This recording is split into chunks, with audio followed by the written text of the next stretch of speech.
Good evening, everyone. It's rather strange, but believe it or not, it's not 5 o'clock, but it is 5 in midfield. So we are starting at a very strange time today. It's Thursday. It's 8 o'clock in the evening. I don't know why we started this late, but it's a change to the schedule. Welcome, welcome, welcome, welcome. Dylan, how are you, buddy? I'm all good. How are we? Mate, I'm all right, mate. I'm all right. It's rather strange starting at this time. It's like I've had to turn the lights on. There's fireworks going off. It's all a bit weird going on right now. Yeah, but you know what? Today, it's 5 o'clock somewhere, mate. Somewhere it is. So for whoever's tuning in, wherever you're tuning in, welcome, welcome, welcome. Of course, you can catch us on YouTube. You can catch us on Facebook. You can catch us on Spotify. You can catch us on Apple Podcast. In fact, you can catch us pretty much everywhere, and we are consistently the same. We are two up top football. Wherever you're looking, we're there. Nice and simple. Right, today's show. So we've got a couple of some quite good gems coming up on today's show. So this is all about one club legends. Those guys that hung around, total loyalty. We probably won't be doing this type of show again in 5-10 years time because there is no such thing as loyalty anymore. So this is a rarity. It's probably the last time we'll ever have this discussion. So I'm going to kick us off, I think, Dil. Yeah. I think. So my number 5 is a bit of a controversial one. And I'll explain when I hit the button. So my number 5 is this man, John Terry. It's controversial, isn't it? But I'll explain why I put him in number 5. So, John Terry, to all those people watching in at home, yes, I know he had his last season over at Aston Villa, but my list is about English top flight. And actually, he spent his entire top flight career at one club. So, he is my number 5. We're talking about a guy that played almost 500 games for Chelsea, captained his club, come through the youth ranks, captain England, top player.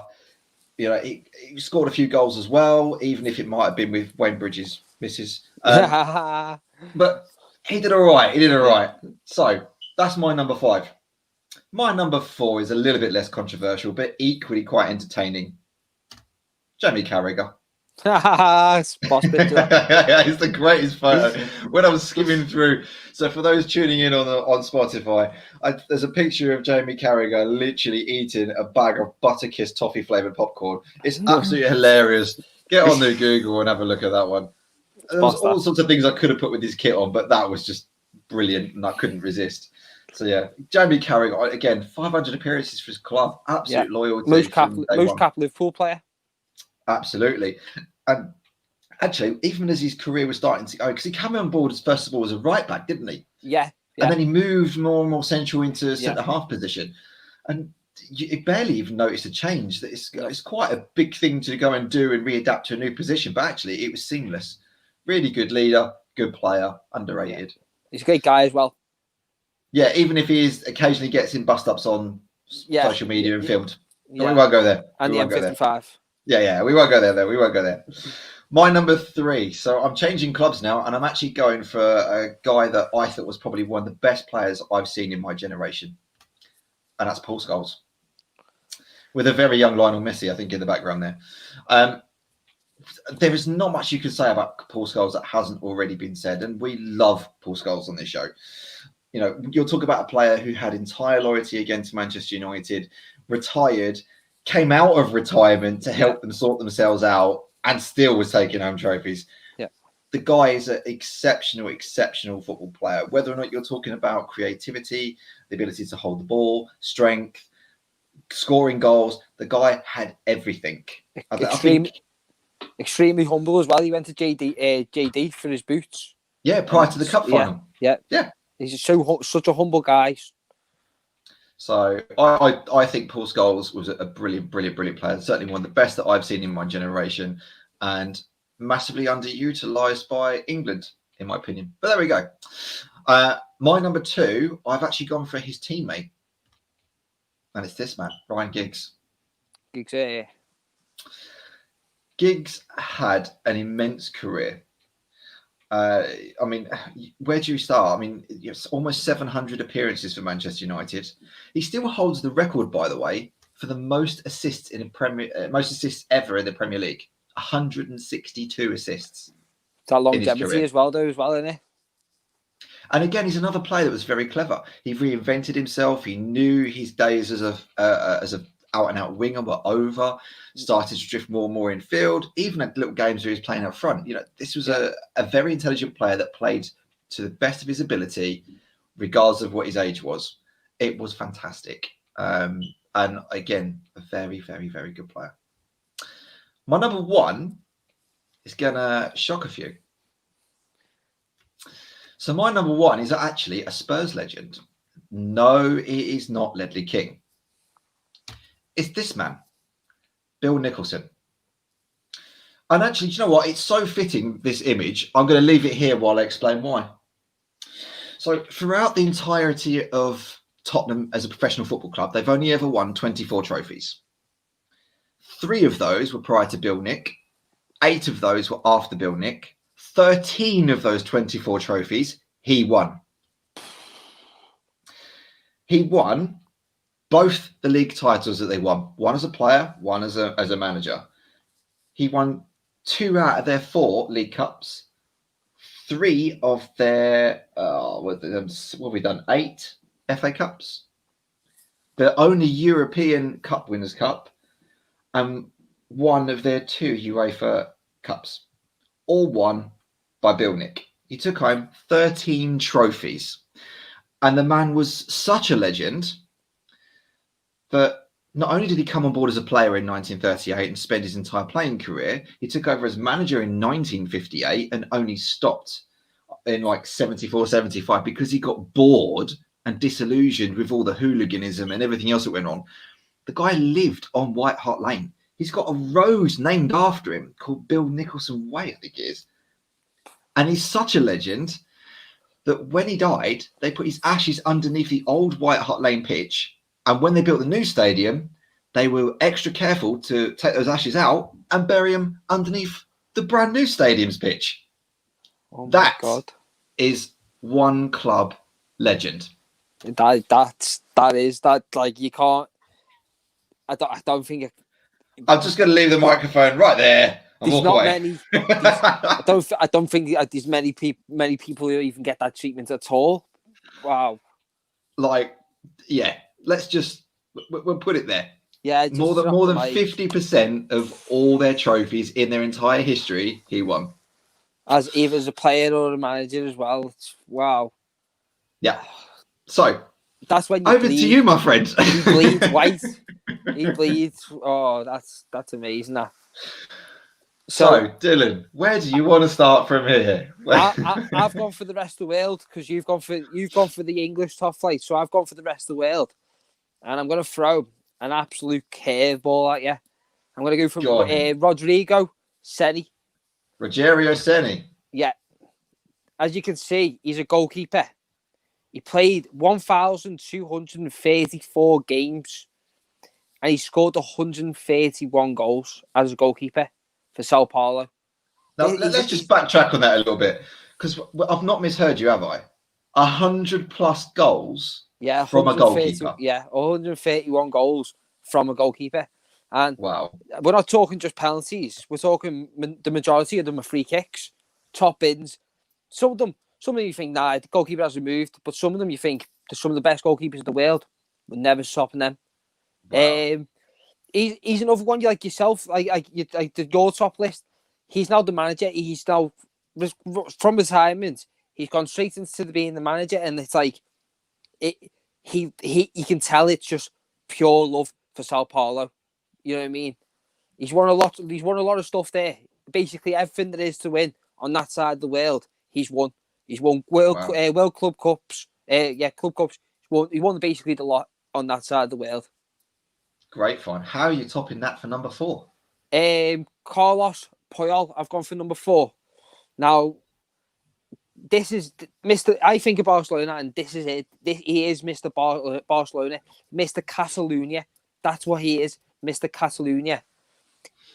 But the only reason he is fourth for me is the fact that he played 481 games, and it was.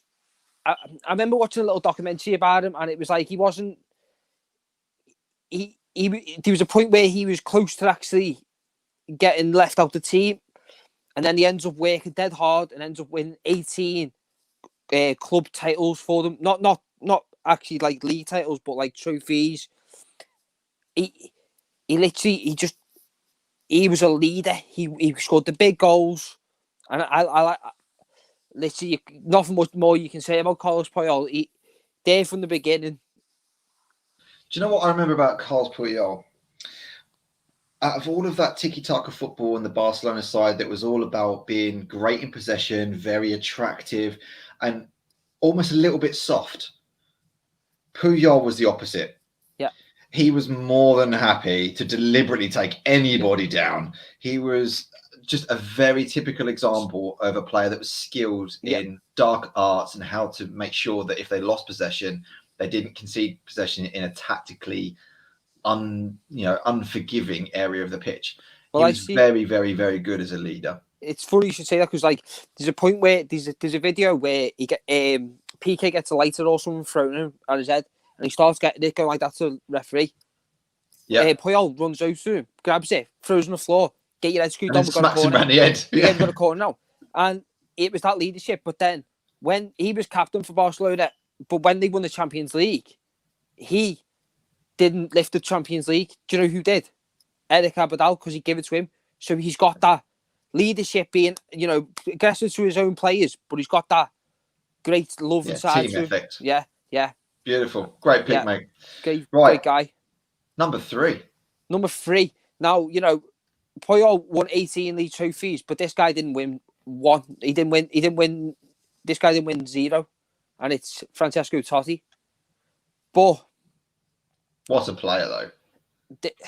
What a player. I was watching a few things about him, and mate, honestly, like 27 years, 786 games for Roma. Yeah, in 2004, Real Madrid were tried to sign him, and he's the only player who said no to Real Madrid at that time. He turned down. His favorite player was Zidane. He turned down playing with Zidane, Ronaldo. He rejected the El Clasico, not the Galacticos. He rejected the Galacticos, and then Chelsea came in with a bid for 140 million. He rejected that as well, and it's another one with Puyol. He loves the city. He is Mr. Rome, and it's such a shame the fact that he never won anything. But he's in here just for the fact that he was loyal to the bone. And it goes back to that thing that we always have. It's always a healthy debate, isn't it? Are you a great player because you had a glittering career and you got a trophy cabinet full of silverware? Or are you a great player because of various personal accolades, loyalty to your club, what you brought to your club and your team, presence? It's that are you a club legend and people still talk about you because you're a club legend, or were you a player that collected a lot of trophies? And I think that him and Ronaldo are the two sides of that coin, aren't they? Ronaldo is good. People will talk about Ronaldo and Messi for generations over what they've achieved. Certainly Ronaldo, the stats, the records, the trophy haul is incredible. What they talk about Totti will be a bit like how we speak about Alan Shearer. Yeah. And it's the loyalty, the status, what they brought to their clubs, what they brought onto their football pitch, how they played, rather than how many trophies you got in your cabinet. Yeah. Well, that's it. Up north, the Geordies, they look at Shearer like he's God. In Rome, they do. In Rome, the kids get born and they get told stories about the number 10. It's mad. I've been watching loads of things about him. He is, as I say, he is Mr. Rome. Okay, right. So that's very difficult to top. But you've still got two more. Yeah, two more. And so what's number 2? Number 2, I've gone for Lahm. Philip Lahm. I am having an issue with the graphic for Philip Lahm, but let's talk us through Philip Lahm. Philip Lahm. I had his stats down and I've actually lost them. right? But Philip Lahm, I said to you before, people my generation talk a lot more about Gary Neville, Danny Alves. Lahm was Lahm was solid. Lahm never got a red card. There's a lot of just he. I don't really know what to say about him, to be honest with you. He was that good. It, but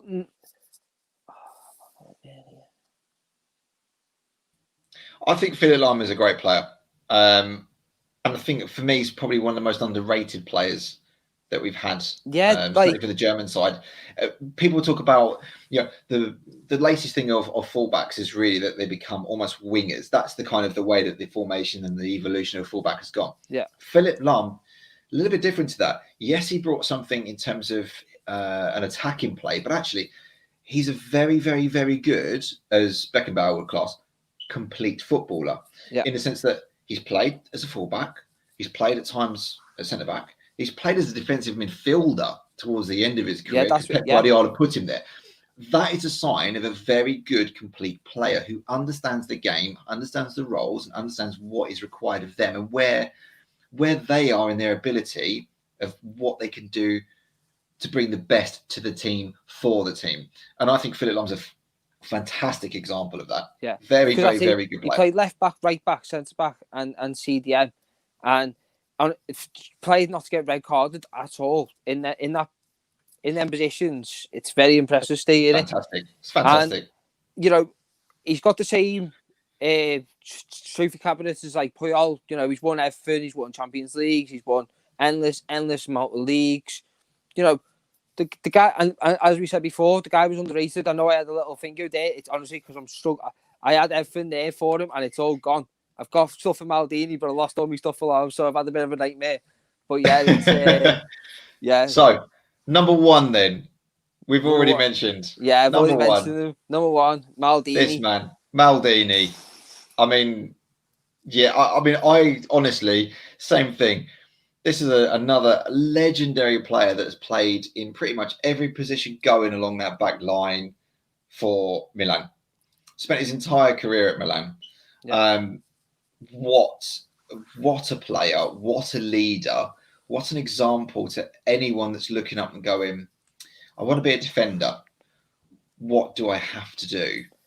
Go and look at Paolo Maldini and try and just emulate some of what he does. His ability to read the game was absolutely top draw. I think he's the best defender of all time, me personally. But it's not just him as well, though. Buck, his dad played for AC Milan, and so does his son. His son does as well. Yeah, so it's 3 generations of Maldini who's played for AC Milan. It's another thing like Totti, but this guy, 25 years at the club. 25 trophies. It just oozes class. And as I said before, there's not many people you can name better defenders in the world ever. No, I honestly think he's probably. I'd be hard pressed to find another defender to even come anywhere close. I'd possibly go Baresi, but even then. You're clutching back into Milan's past to come anywhere close to what Maldini did. Am I right in saying I'm pretty sure this stat is it 15 goals they conceded that season? I think it was less than that. I think it might have been 13 goals. 13 goals. I think it was 15 for 13, round about there, wasn't it? Yeah, and it was the lowest scoring, title winning side ever. But because they only conceded 13 goals. The Serie A even changed the league rules and changed the point system because that Milan side was so defensive and so good defensively that they knew they were going to carry on winning titles. Yeah. So hard pressed to beat that one. I really do. Well, where do we go from here? I mean, that's a fantastic, fantastic lineup. But obviously, as with all things with the show, if anyone's got any other suggestions, you think we're wrong, you think we should have another one, Maybe you got some names out there that were legends at your club. Maybe they're legends lower down the league that you want to go and throw up. Let us know in the comments. More than happy to have that debate on the show. More than happy to put the comments live.